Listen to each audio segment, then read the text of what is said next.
everyone, welcome to this episode of Mismatch. So today I have a very special guest and friend of mine who I haven't seen in a very long time, so I'm very excited that she's in the studio today. She goes by the name of Jen Kirsch. So Jen is a dating and relationship journalist, radio host, and pop culture insider in the city of Toronto. You probably know and have seen her. You can catch her on iHeart Radio. She has a show, Date Night with Jen, where she offers all insights around dating and relationships. And she also writes freelance for InStyle, for the Toronto Star, Elle Magazine, you name it. She's fantastic. And she's in studio with us today. Hi. Jen, what is going on? Oh my, where do we begin? Where do we begin? Because I can't even honestly remember the last time that I saw you. It's probably at a party somewhere. Yeah, for sure. But I can't remember the last one. Like, it's been at least a year since we've run into each other. For sure. Yeah. So what's going on in your life right now? Oh my God, I don't know where to begin, but I'm loving where I'm at right now. So I've always been in relationships, surprise, surprise, which is why I love talking about them and connection, but also the demise of relationships and how we pick ourselves back up after loss, whether it's by choice or not. And I decided I wanted to not date or hook up. No roster, no one on the go, just me doing my thing, figuring out my stuff. I noticed that I had such a pattern with dating and picking like the same type of personality over and over and over again. And it clearly wasn't serving me. And yeah, I decided to be what I call single by choice. I love that. Yes. So I took about a year and a half off of dating. Honestly, Not one date or like message to dudes, like nothing. I mean, like if I'm out and I interact with someone, like I'm open to conversation and having these rich connections when I'm out, but nothing where something is going to become of it other than a deep friendship or connection. And we could get more into that a bit later because I have some storied stories about some people that I connected with, but just not looking to date, not looking to leave the bar with someone. Mm-hmm. I wanted to be completely uncomplicated in my life. I wanted to remove any sense of chaos, and I wanted to have a full sense of control. Because we all know in relationships, control doesn't come by often. There's two or more people these days in a relationship just trying to connect and figure things out. And I kind of, what I did during that year and a half was really removed the ego from it all and from myself of like, if I'm connecting with someone else or going to be open to, I want it to be in a deep way where we could be like radically transparent with each other. For sure. It takes some time and I think experiences to be able to recognize that and get to that place. But what was like that tipping point for you to be like, hey, no, like I need to stop, reevaluate, and take the time for me? It was just a moment, like just like an aha moment. Like my last breakup, when I left my partner, I decided to move back home with my dad, which is a very interesting thing to do as an adult. And I just wanted to be away from the city for a bit and just really understand myself. I was like, I had my friend like pick me up from our place. I packed everything up. You have that car ride and you're like, again? Like I'm doing this again. Like how many places have I moved out of because something didn't work? And you never want that. You never sign up for that at the beginning. You will always think it's going to be like sunshine and rainbows and all that stuff. So I think it was like that car ride home being like, I'm doing it again. And also about half a year before that, I rescued my dog, Gary. Aww, so now I have Gary. like a little guy to take care of. And I don't want him in an environment that's toxic or, you know, there's arguments, there's tension because he senses that too. So shout out to all like the dog moms out there, dog parents listening. You know, it's a real thing too. And I was like, I also don't want to be like starting a new life with someone only for it to not work out again and go back and forth. So I wanted to just take that time. So it wasn't like a tipping point. It was more of like an aha moment. And then how I got back in it, because I was like, I'm fine. Like if people ask to set me up with someone or whatever, I'm like, no interest, but like they sound great. Nothing against them. Just I'm good. Because I don't want to have to deal with any other drama that's not maybe my own. Yeah. Or my own doing.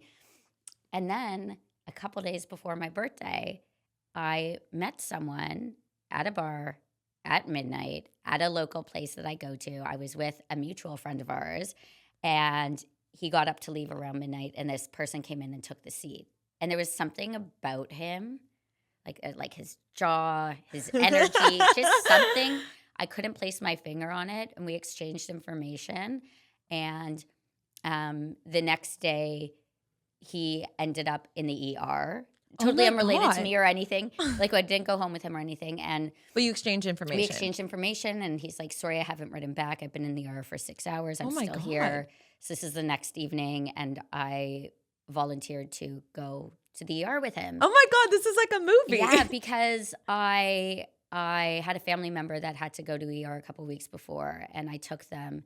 And we were there for hours. And when you don't know what's going on and you're sitting really in a scary, hospital room, yeah. it is so scary. And you're seeing all these other really worst case scenarios around you too. Totally. And you get in your head.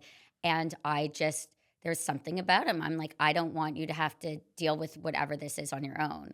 And at this point, when we're going back and forth, it's officially after, it's like now the next day, it's after midnight and it's officially my birthday. And he's like, oh my God. I can't have you do that on your birthday. Yeah. Like, I'll be fine. I'm here. But me having that message, those messaging, offering that, being so genuinely sincere about it, really allowed me to see like, oh, wait, I can have a deep connection with someone without it being a one-night stand or without it being, should I play it cool? I just put myself out there because I felt some sort of connection. And then the next day, we ended up meeting before my birthday dinner with all my friends, and I actually invited him to join with like my intimate birthday party with like my 10 closest friends. I love this so much. And Dad, and he did. Wow. And it just like that's pretty gutsy to do that too. Like, you know, girl, yeah, like everyone was like very impressed by that too. And then I had a moment at my birthday where usually birthdays mess people up a lot.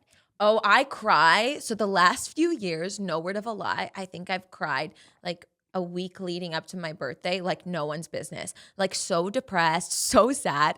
And like it's crazy. Like I'm such a birthday person. Like I love celebrating my birthday. But if I can't help but feel like very emotional, you look back on all the things and regrets, and then it's like a downward spiral. It truly is. It's one of my favorite things to research. And by research, I mean discuss with other people who've gone through it, which is basically every single person I know. Yeah. And it is such an alive human feeling leading up that week before your birthday to like evaluate everything.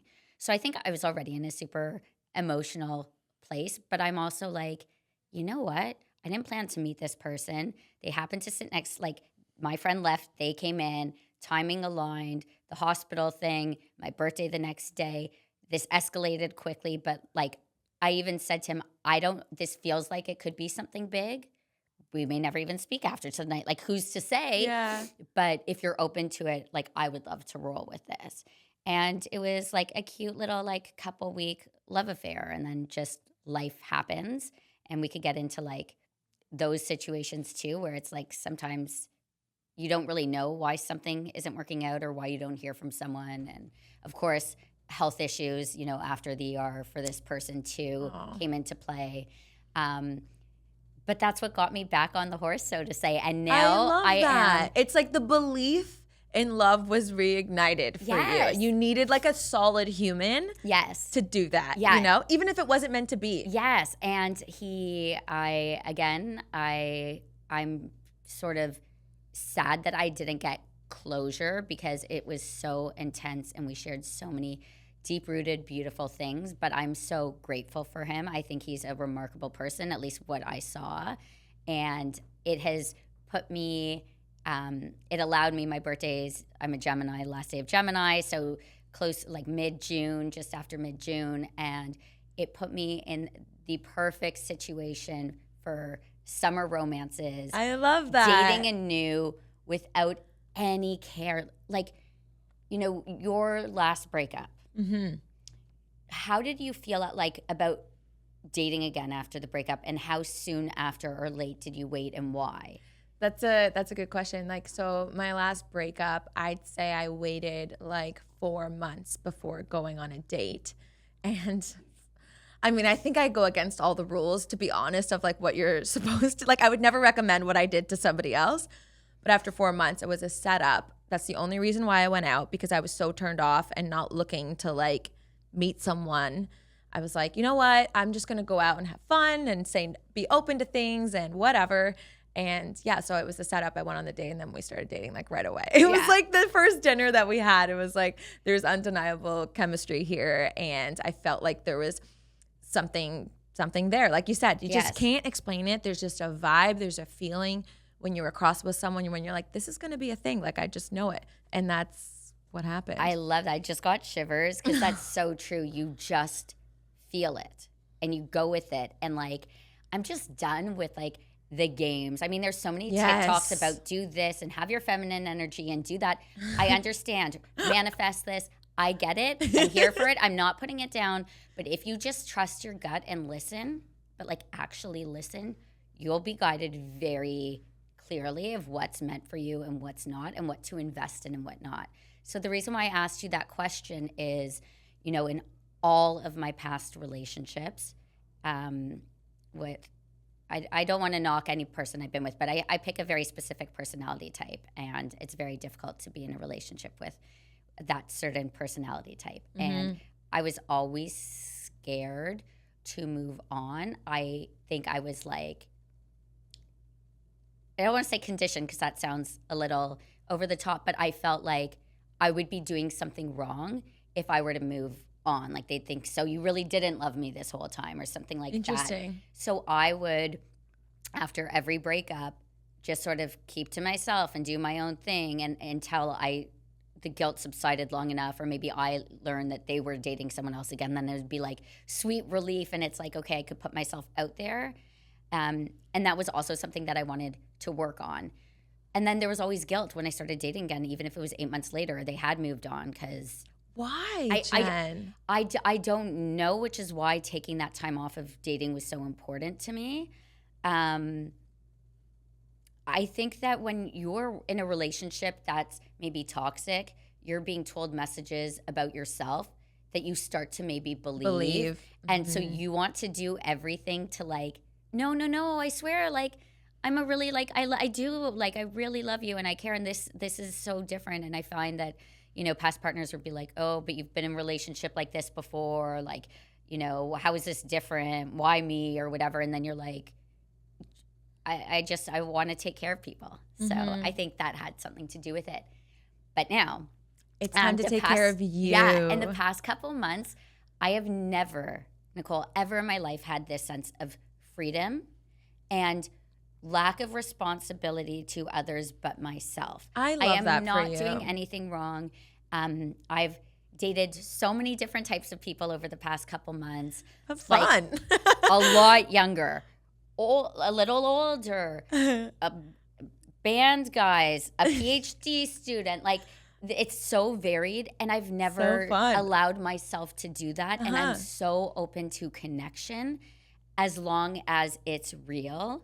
And by that, I mean, like, I don't want to, like, just meet someone and go hook up and go home. Like, I want to have a deep conversation, like how we're talking. Yeah. That's what I want all my relationships and friendships to be. It should be. I mean, that's why they say your partner should be your best friend. What do you have with your best friends is like intimate, honest, vulnerable conversations that I think we forget are like just as important to have with a romantic partner, because often I think people maybe put like the physical ahead of the emotional part of it because it's just human nature, you know? It's like, I'm attracted to this person, this is what, but then you avoid the real stuff. And then when eventually, always, the real stuff will come out if you're with the person long enough. And a lot of the time, that's when it becomes a shitstorm, because you're like, I didn't know this, or this person is so unavailable emotionally or whatever. Well, like, let's dive into that, because I'm in a place right now where I'm doing the complete opposite. Like, if we're hanging out and we've hung out 3 times and you haven't cried yet, I'm not doing my job right. I love that so much. And I'm serious. And it's been a consistent thing, because it's just like, let's get like messy. Yeah. Like, open up. Yeah. Let's just, what is your story? What is your deal? What are your deepest wounds? And like, share them. Have people been like what the fuck to you of like, I like, this is only the second date. Like, I'm not going to spill my guts out to you. Or do you feel like people are more willing to kind of share and be open and honest in that way? I think because I've been open and honest, like from the get, very open to saying, you know, I've been single for a year and a half. I was like celibate for over a year. I'm someone who's dated since I was 18 and been in serious relationships. I mean, you've met at least 5 of my ex-boyfriends. And you know what, Jen? I could say the same thing. Yes, I think you exactly. met 5 of my ex-boyfriends as well. You know, I'm and I think that when I've shared that with men the past couple months, they're very impressed. Not only that I'm able to be so vulnerable and share that, but also that I did that for myself. And then I think given that my line of work as a relationship journalist, and the areas of interest, which is like connection and love, loss, grief, moving on, all of that, it really opens others up too. I think something that should go mentioned that is, you know, one of my best friends was at the end of life, and I helped take care of her the last few months before she passed. Oh, wow. And that was around the time of, like, she passed at the very end of July. So because I was in that state too, and I love to talk about her, and I would be seeing her every single day, I would also be discussing that too. So you're talking about real life topics. I'm not talking about the Real Housewives, which is something I do love to talk about. Just it put me in a place to just take my time seriously. Yeah. So if I'm going to be chatting with someone, don't get me wrong, if we're chatting at a bar and a lot of drinks are being had, and I had plenty of those this summer because like grief is a messed up thing. You know, maybe I'm not having like the most coherent conversations with depth, but I'm not cutting anything out to make someone else feel safer. Yeah. Or to play it more cool. For sure. This is, maybe I'm not cool, and I'm totally okay with that. But what you see is what you get. Mm-hmm. Yeah. I'm so sorry for your loss, and that you went through that, and you know, losing a friend. I can't even imagine your friend is your family. So yeah, really, totally. Really It was a really beautiful experience we got to have, and final moments and stuff like that. I feel eternally grateful to have gotten that time, because we don't take the time necessarily with friends. No, because I don't really. I think I'm gonna say like you kind of take it for granted because you just think they're always going to be there. Totally. And so when you're sort of, when you know, we knew for a couple of years. So when you know, it's like every moment was a celebration. Yeah. And that's such a beautiful gift. I wish like I could take that in. I'm sure I will take it to other friendships of mine. Well, I think you already have in the way that you see and approach life, to be honest. Maybe in ways that you don't even realize. Yeah, probably. Like, for example, on the way here, so I was in my Uber coming to meet you at the studio, and we're driving down the street, and for some reason, I took my eyes off my phone for a second. Weird. I was like scrolling, like probably quotes on Instagram or something about love. And then I look to my right, and there's like this cool coffee shop / bike shop / cars. It was so cool. And I saw a very good-looking bearded gentleman sitting, the only person sitting in this cafe. And it was like wide open, and like garage doors wide open. Cool. And I had the thought, okay, maybe I have to remember this place. Like maybe I'll stop by on my way back because I'm coming to see you. I don't really have time. And then a police siren went off, and my Uber driver had to pull over. Oh my God. And so I asked the Uber driver if he minds waiting for a couple minutes, and I'll just add to his tip. Stop. So I ran out of the Uber, and then I got this. Stop it right now. My tea. You got your tea, okay. And it was just such a cool, rad place and such a great vibe. And it turns out that guy, I guess it's his place. Oh. So he was serving me. So then we're chatting, exchange names. And then he's like, you should get us on Instagram. We do a lot of cool events here in the evenings. And he mentioned some of the stuff. And I had this connection on the way here. And I just followed the signs and was open to it. Yeah. Like something made me look up, spot him and want to go in. Yeah. A car happened to drive by, the Uber happened to pull over, and then I got to have that moment. Weird. I think that if I waited and went back, maybe that person wouldn't have been there. Right. Like this was the time to do it. That's Yeah, wild. and I'm always open to things like that. Yeah. And I wish that more people when dating were more open to not be like, I don't want someone like this, or I want it to be like that, or this is how our story should begin, or I'm swiping left because I don't like their name, or that they're holding a fish in their picture. I wish people were more open to just following the energy of things, because I think that could not lead you astray. Totally. I think a lot of people struggle with that because it's the like unknown and kind of like almost rewiring your brain. Like I find myself, even though I'm in a relationship, I am like so like I hurt myself by having expectations. And then I get disappointed because only of the expectations that I've set in my brain of how things should go or how it's supposed to be or what's supposed to be said. And I'm only hurting myself creating those expectations. But I really struggle like letting that go. Yeah, that's a really tough one, because I would advise, not that you're asking. You're I'm like, no, always I'm asking, I'm girlfriend. I'm always I asking. would advise that you share the expectations you have if you have them, and then it's up to your partner to meet you there or not, and then make your judgment call based on that. I did a lot of therapy in my 20s, and that was such a great lesson that my therapist taught me. And back to birthdays and being disappointed, I always am by expectations that no one even knows about. Yeah. And then, and I'm quite close with my dad, and I remember saying, like, I wish he did this, or I wish he did that on my birthday. Like, I wish he wrote me a handwritten note. That's my favorite thing. And because my mom passed when I was 17, all I have are these cards with her penmanship and these sentences, and it's so beautiful to go back to and so sentimental. So my therapist was just like, just tell him. And I'm like, well, he should know. And you know how like we do that? We're like, totally. he should know. He should know that this is know. what I want. Like, hello. And she's like, people can't read minds, so don't assume that they know what you're thinking. And just because they don't know, once you tell them, they could step up to the plate. And if they don't, then you could be disappointed. But how do you differentiate an expectation from a standard? Because I think those are also different things. And sometimes I often think like, is this just an expectation, or is this some like that I can like get over or say out loud and it's not really a big deal? Or is this like a make or break? If he doesn't do this, then I'm not in it. I think you just know. Yeah. Like if it's something where you're willing to cut it off because it's just so not aligned with you and where you're at, you know, like we write off our guts, I would say, for at least a good 6 months when we know like we need to maybe get out of something, and it ends up getting so much more messy.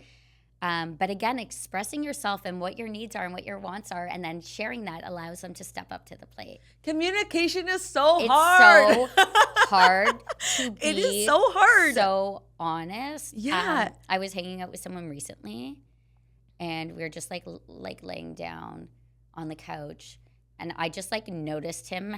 This also I could be projecting, but I noticed him have a full conversation with himself in his head. Yeah. Like I notice, I'm also like, as a journalist, all I do is observe. I'm Right, observing you can everything. tell. Like, I saw him go like, and then I saw him like take a gulp, and that's never a good sign. Like and then like I saw his eye kind of like twitch and whatever, and I was like, do you want to?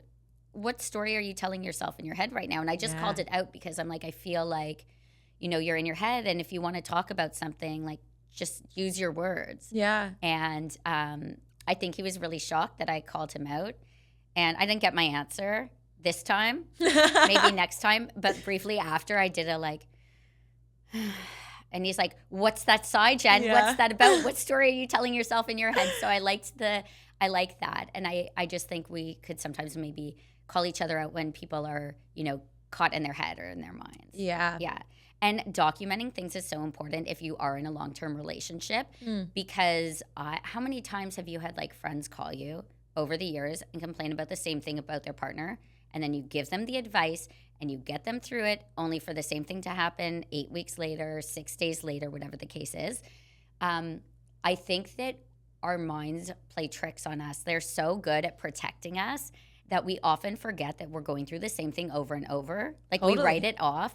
And so what I love to do and advise people to do is even in the notes section in your phone, and you could lock notes on top of locking your phone as well. So if they know your Inside code, tip. yeah, if they know your passcode, you could still have certain notes locked, and you could make some name like grocery list September 2025 or whatever it is, but document and keep it all in the same note and write the date and the time that this issue arose and how it made you feel and what happened. And then you could go back and, then we're not self-gaslighting. Yeah. And then because sometimes am I crazy? Yeah. Yeah. And sometimes other people will make you feel crazy too. And you're like, no, I'm not gaslighting. I'm not crazy. Like, I have concrete evidence. Then you can remind yourself, because it's really easy to then question yourself, as you were saying earlier on, of like, is it me? Yeah. Did I make this happen? Yeah. Yeah. And in relationships, we all have our own perspective, and the same situation affects two people entirely differently. Totally. And how they see it. So the talking about it is the important thing, and the most important thing. Communication's the most important thing in all relationships, and yet we struggle to say how we really feel because we don't want to be rejected and hurt, and it's such a raw feeling. Yeah. But we're, like you said, hurting ourselves by not addressing anything in the end. For sure. Yeah. In terms of communication, I feel like now more than ever, people do it differently. People have headphones in or on the phone or looking down and are missing like the opportunity to like communicate with someone, and as you were saying, to connect with someone. For sure. And that's kind of what's missing. It's not that there aren't people out there; they're there. Absolutely, yeah. Again, had I not looked up from my phone, I would miss this opportunity this morning. Yeah. And I try to make such an effort to, if I'm walking down the street, because I'm very like open to continuing to meet whoever it is I'm meant to continue meeting. I don't have my headset in, and I am sort of smiling, and I am usually either with Gary, my dog, so he's like a good intro to people. Oh, for sure. Yeah, or he's adorable, or I'm walking by myself, and I also, solo dates is huge. So solo date essentially is going out with yourself. Okay, so this is scary for a lot of people. Let's talk about this for a second. It's so wild to me because I've been doing this since I was like 21. I go to the movies by myself. Same. And people think I'm whack. I'm like, it's nice to sit alone and just be. Like, I enjoy that. But I know a lot of people think like, that's embarrassing. Like, I would never do that. I can't imagine not. I go to concerts alone. Do you? Yeah. That's really ballsy. I don't know if I could do a concert alone. I love nothing more than going to concerts alone. In fact, when my friend was near the end of life, and after she passed, I threw myself into live music shows. Like, I've never spent more money in such a short period of time and seen so many bands play too. Really? And like Beck twice with the Toronto Symphony Orchestra, Oasis twice. Oh, cool. Leon Bridges, like I could just go on of so many, and all within like a 3-week time frame. Wow. And just I'd go alone because I want to be able to move with the music and come and go as I please. And also, when I was dating before my break of dating, my last 3 serious relationships, something would happen where like maybe they'd smoke weed and then not find our seats again, and then I'm stressing the whole show. Like they've been ruined for you. Yeah, or like I have to like take care of someone, or once a partner wasn't even allowed into the concert because they pre-drank before the show and pre-drank a little too much. And it's like, I don't want to be disappointed, so I'm not going to depend on anyone else. But if I go myself, I make my joy. You're gonna have a good time. And then I love it. And I'll get floor seats too, which are standing, like general admission. And like I could kind of like move up and shimmy up to the front by myself because I'm just like one little person. You are a little person.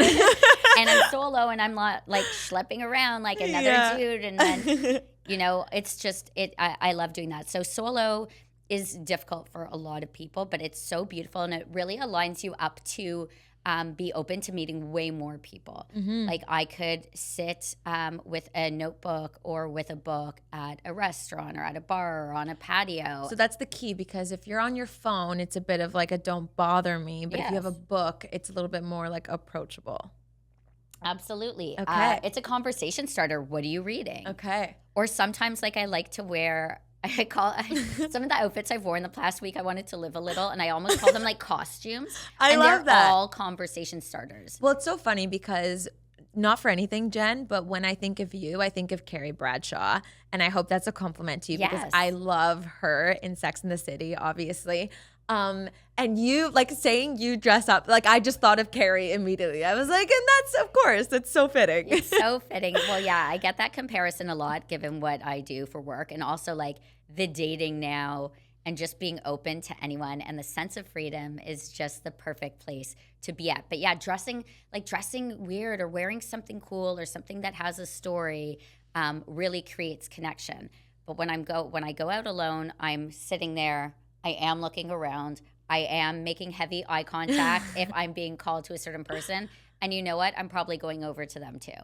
Are you? And it doesn't need to be romantic or otherwise. Like, this isn't a name droppy thing. I wasn't with them, but like Mike Myers happened to be sitting behind me No at way. my local bar a few weeks ago. And weirdly, I had just been talking with one of the guys that I was seeing about Wayne's World by Fluke. And we quoted like How this weird. whole thing. And I was like, I wonder if Wayne's World's playing at like an old timey movie theater in Toronto this week.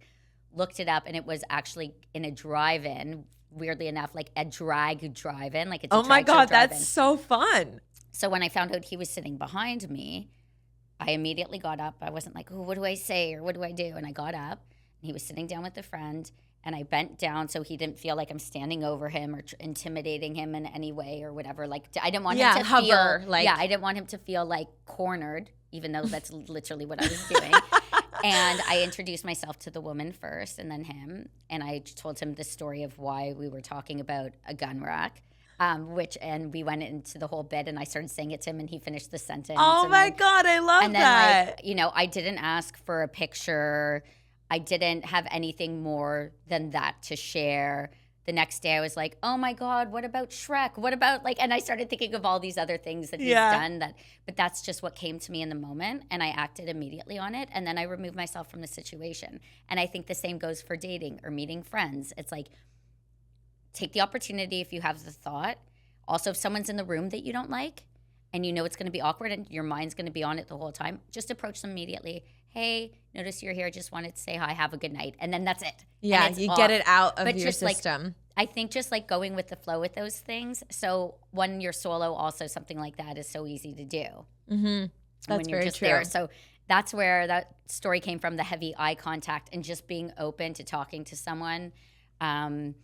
It could go a long way, and you could be pleasantly surprised. I love that. And like, I don't know, there is, I think, something really beautiful about spending time and like dating yourself. Because you, I think, will learn something about, or have learned something about yourself as you are, you know, in these different scenarios, and maybe push yourself outside your comfort zone because you are alone. You probably are going to do something that you normally wouldn't really do because no one's around you. Do you know what I mean? That you know. That's what I love about New York. I always feel like when I go to New York, I feel my most authentic self because no one is judging me. And I go to New York by myself, and I have friends there that I'll meet up with and whatnot. But like, I love going alone. And I was like, I can be whoever I want to be.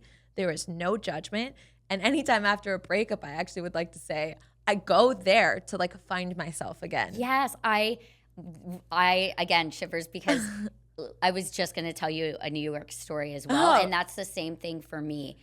When we travel, we are so authentically ourselves. Mm-hmm. So how can we do that here? At home. Because wherever you go, there you are. So I'm not a different person by any means when I travel. I'm doing the exact same things in New York that I'm doing here wholeheartedly. I wish I could make up a cool pseudonym for myself. Like I'm Clementine or something and like have a whole history. I just can't. Like that's not me. But if we could treat how we are when we travel to the connections we make here, I think we would do better for ourselves. Yeah, that's Because really good advice. We really lean in when we travel of like just being so open. And I think beautiful connections can be had. There's that movie Before Sunrise with Ethan Hawke. I don't think I've seen that before, but I love him. Oh my God, it is. I only discovered it about, I discovered it this summer during this whole thing. This whole, I don't know, renewal, revival. Yeah, let's call it that. Yeah. I was just thinking like a phoenix rising. Yeah. I saw it and it broke. It's so beautiful. It's two characters. They meet on a train and they decide to get off in Vienna and spend the night together before they both have flights or whatever they have the next morning. Wow. And it's all communication. Like it's all just dialogue between two people.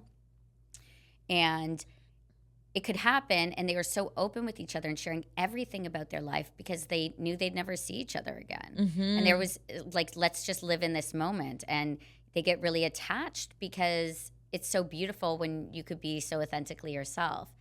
And 2 weeks after seeing that movie, I happened to find myself on a train in London going to the English countryside. Uh-huh. And I got on the train with a group of girlfriends.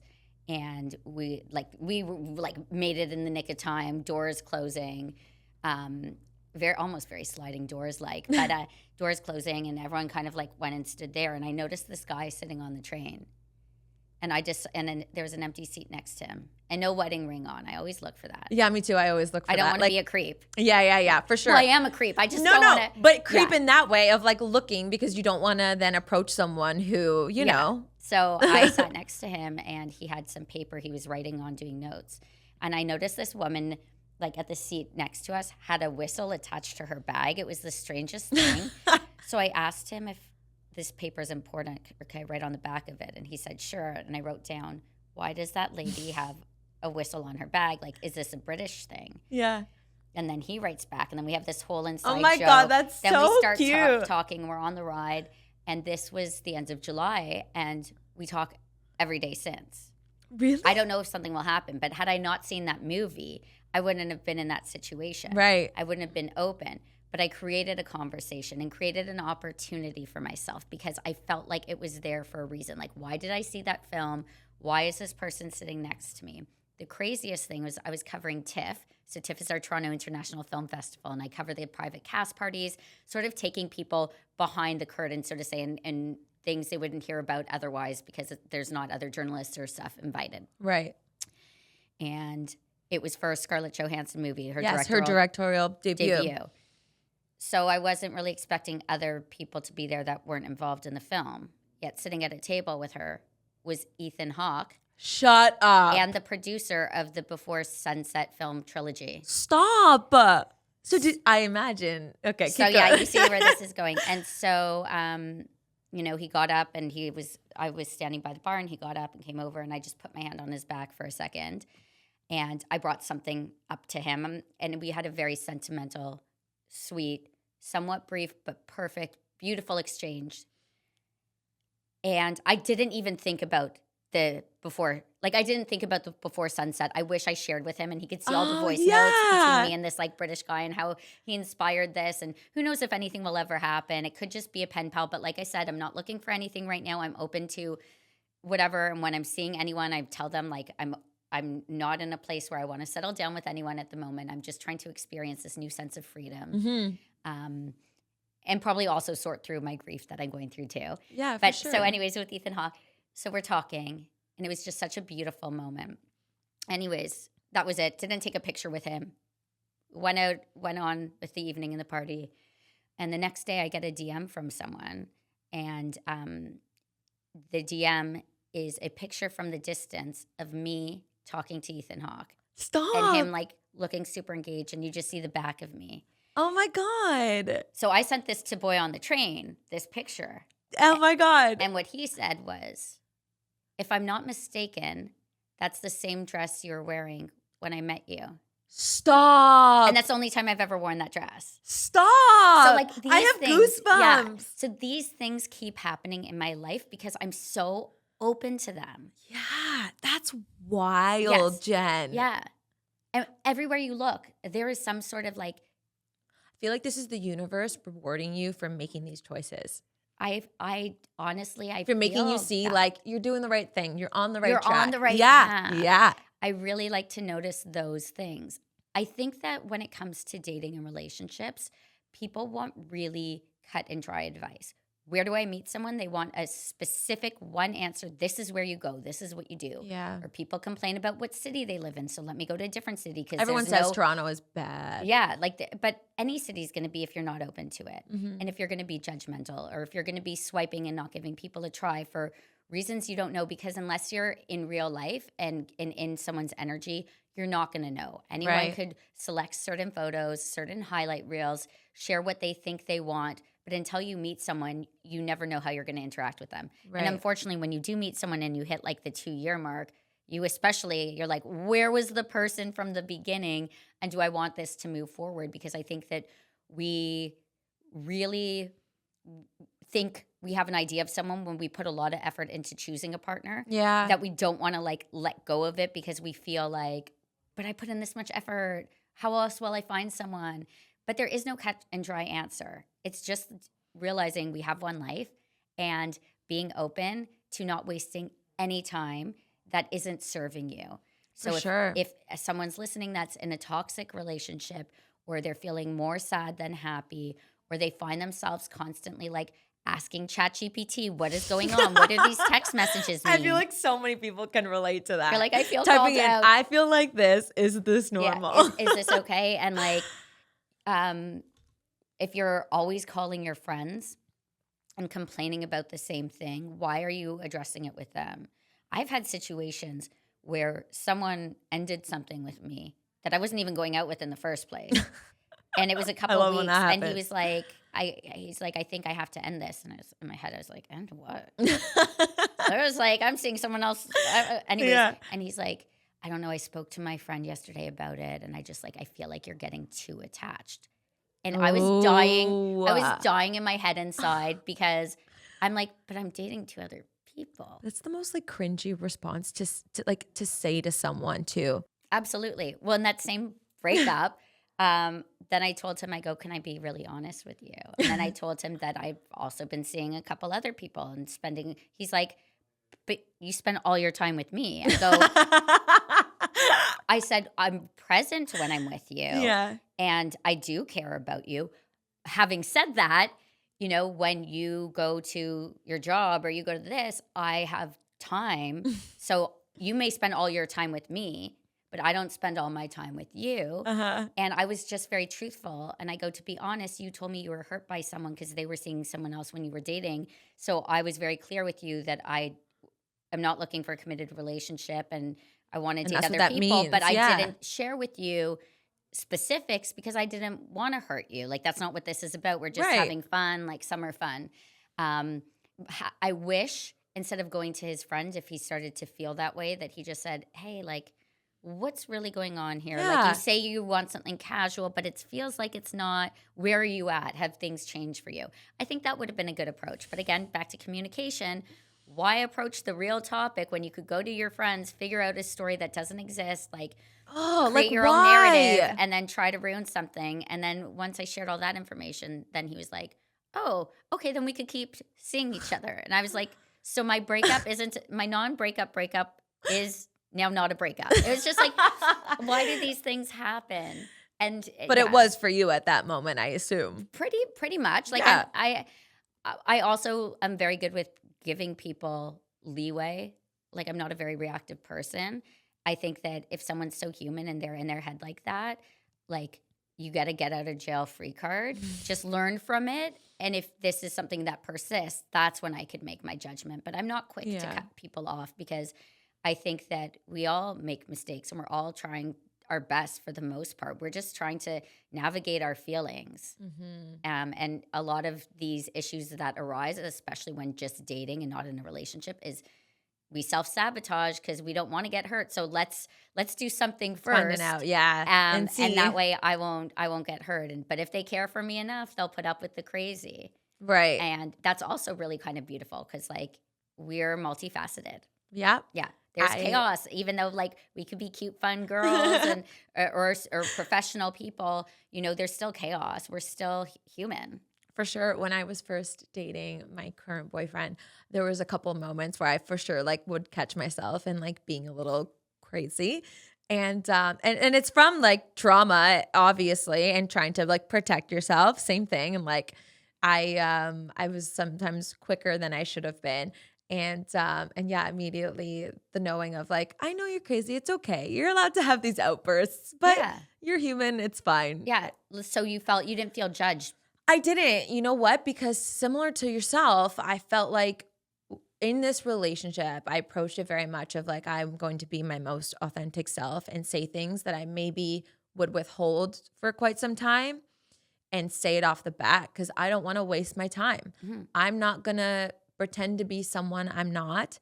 I'm not going to put on a facade. I don't want to waste time or get hurt for that matter. Like I'd rather it, exactly who I am and what I expect and all the things that I want because I'm not playing games. These are my cards. Here you go. And that was it. It was like if he can't take this and like appreciate it or nurture it, then like he's not for me. Yeah. And that's that. It's kind of amazing. Thanks. Yeah. I'm really proud of you because we've definitely, both of us or most people have had past relationships where, you know, there'd be the fear of being honest. Totally. Which comes up. Yeah. Which isn't a sexy conversation. So we don't need to dive into that. But that's the real Jen is like, I actually think a lot of people, even as you were saying, like stay in toxic relationships longer than they should. Oh yeah. Because they're afraid. Yeah, for sure. They're afraid of a reaction of a partner as well as afraid of like moving forward and on, and it seems impossible. And sometimes you just don't wanna. Like you wanna, you're like, but I really like, but if only this was different. Let's just wait another month or two and see if things change. And then it happens again and you're like, but let's just wait another 2 months. And it's so easy to get into that. And it's really hard to leave somebody, especially if you've established any sense of a life or rhythm or routine with them. For sure. And then there's a bit of like trauma bonding in that sense as well. Because it's like you fight, which like, you know, yes, you're angry at the person, but it does connect you to someone because you're both feeling the same way about a situation, like igniting those emotions, right? And passion. And then you make up. And then that reconciliation. And when that happens repeatedly, it's like trauma bonding, which is why you stay. I forgot that existed. I feel so relieved to not be in a relationship. And I feel so far gone from me, but that is so true. And then that feeling like when you solve a problem, you're like, it's magic again. Like everything's anew. And you're like, oh my God, we got through this. We could get through anything. And it's all fine and good, and then 2 weeks later, it's not again. Oh my God, I forgot about trauma. I totally forgot about trauma bonding. It's terrible. Yeah. Because I don't think people really would call it that. They're just like, oh, we made up and we had an argument and then it's fine again. But like, it actually. That's why Instagram memes or certain things are good to like make you feel like less alone and to have terms for these sort of things. I know people roll their eyes at like all these, like the gaslighting and the narcissist and the trauma bonding and all this, but we need words to understand what's going on because there's such a pattern in it. So if you look into it, you could really help solve what you're navigating and it makes it more real. And I love that people are putting their experiences out there because it is so scary to do. There was way more fear. And now I feel like we're way more protected by all talking about maybe more taboo topics or just topics that are less sexy or unbecoming, if you will. Totally, because I don't know about you, but like I have always, it's so funny, like as someone who communicates for a living, I have a really hard time at like understanding my own feelings. Like I'm very like slow to react to something where I've been in breakups where I haven't cried for like a week and then all of a sudden it like hits me like a slap in the face and I'm just distraught because it takes time to like sink in and like for me to feel and understand kind of from almost like my head to catch up to my heart or vice versa. So sometimes it's easier to have a term to then be like, okay, I'm feeling all these things to put like an identifier on it for me anyway, because it's like sometimes I don't even know how I feel, but then I'm like, oh, all these things mean this, so that's how I feel. Yeah, it makes sense now. And I don't think it's unhealthy to see those terms and like save those memes to go back to to understand that you are not alone in your experiences and there is a pattern and these types of personalities do exist. But if you could put words to it and you could understand it and like read the comment sections and see other people doing the same thing, maybe that could help you get out of something too. For sure. Yeah, I love it. I love social media. I love like the DM sliding of it all. I think Do you anywhere get hit on go, a lot? Like a lot of people slide into your DMs? I get some DMs, but I love to meet people organically. And no dating apps. Well, I have Raya on my phone. Okay. Yeah.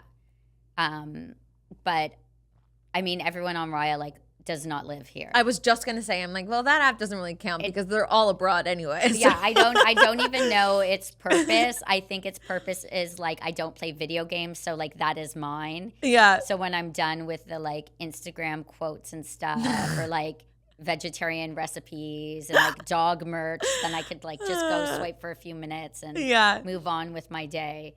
But I've not used any apps lately, since I can't even remember. But I do I promote them for other people. I think they're a great way to connect, especially if you're not someone who feels comfortable going out alone or going out for that matter. Yeah. Or if you're working all the time or you're a nurse or you're working in a hospital or, you don't have necessarily the time and energy to go out in hopes to meet someone. Right. So the apps are really good for that, to find connection. For sure. I, like right now for you, I know you're like open and whatnot, but are you like are you wanting a relationship?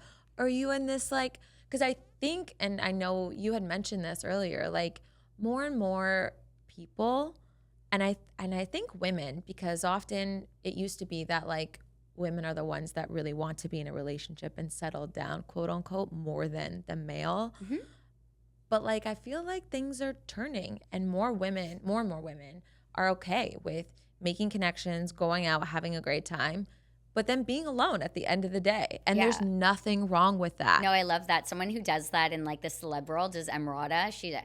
She's so good at it with, I remember like she was seen once with Pete Davidson, but a few days before like Eric Andre, who by the way I saw was on Rhea.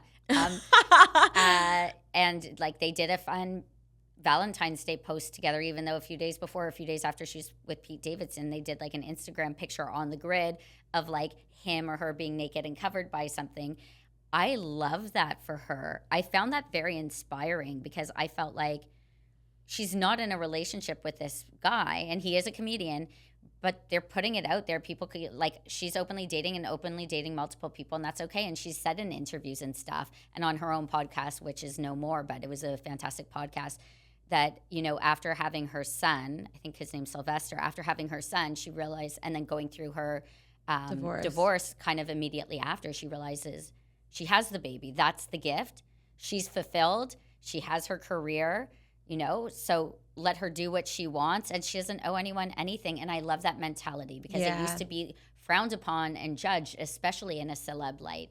I know Julia Fox had said the same thing. Right now she's saying she swears off dating and men and it's all about her son and whatever. Having said that, it's so cool that she's open to just doing that and not interested in getting involved with anyone or anything or any theatrics for a reason just because we're told you should. Am I hopeful for myself?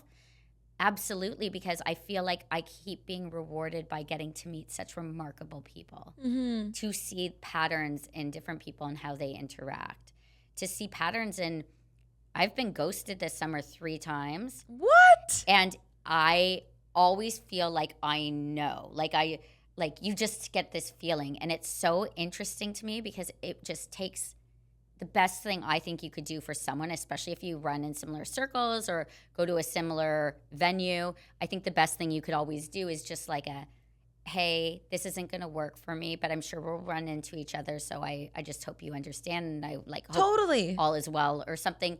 It could be so brief. I don't need an explanation. Yeah. I don't need a back and forth. Again, I'm not a reactive person, so I think it's hard to ghost people because some people might try to convince you or ask you questions or make you the villain. If anyone's listening out there that has ghosted me, feel free to send a message and just like let me know. You kind of like get the point, but you kind of feel a little dumb when you're sending a message. and then like, hey, want to join me for this, and you don't hear back, and then a few days Yeah. later, like, I'm in your area, do you happen to be around? You feel like a stalker, Totally. but you're like, but it was so hot and heavy. And again, not sexually, none of this with me. No, just where I'm at is banter about- back and forth. is about the sexual stuff for me right now. It's so emotional. It's so deeply emotional. And so I'm it's not that I'm hopeful, because I'm in it. The hope is alive. Like I'm living it Yeah. with each person that I'm interacting with. Yeah. And I think the more people, the reason why I wouldn't want to lock down, because I would be lucky to with anyone that I've met to be in a relationship. And I've had that sort of opportunity. I don't know if I love the word opportunity, to be in a relationship with some people that I've met recently. And I just don't want to lock myself into that position, because I just feel like I've just begun learning more about myself and growing in a deeper way, that I want to have the flexibility and freedom to do what I want or what's calling to me. I love that. Independent woman. Here she is, finally. Focusing. I know. I'm so happy for you and that you're in this place. And honestly, like, just when the moment like you walked in, not only do you look beautiful, but like I felt like you just have this like lightness about you and this like radiating energy of positivity and beauty from the inside out. And truly, like, you just deserve all the love. And I definitely want to have you back here again. Yeah, for sure. I just I keep seeking joy. Yeah. And if something's not making me feel joyful, or a place or an energy, I remove myself from the situation. It could be as simple as that, and we don't need to complicate things. Absolutely. Oh my God, I feel like we need to do a girls' trip to New York. I would love that. I just want, I need a 2 days. Yeah, that's all I go for. 2 days. Sit at the Balthazar bar. Yes. Yeah, I just, let's go. We got to do it. I'm done. All right. Awesome. Thank you so much for having me. Thank you.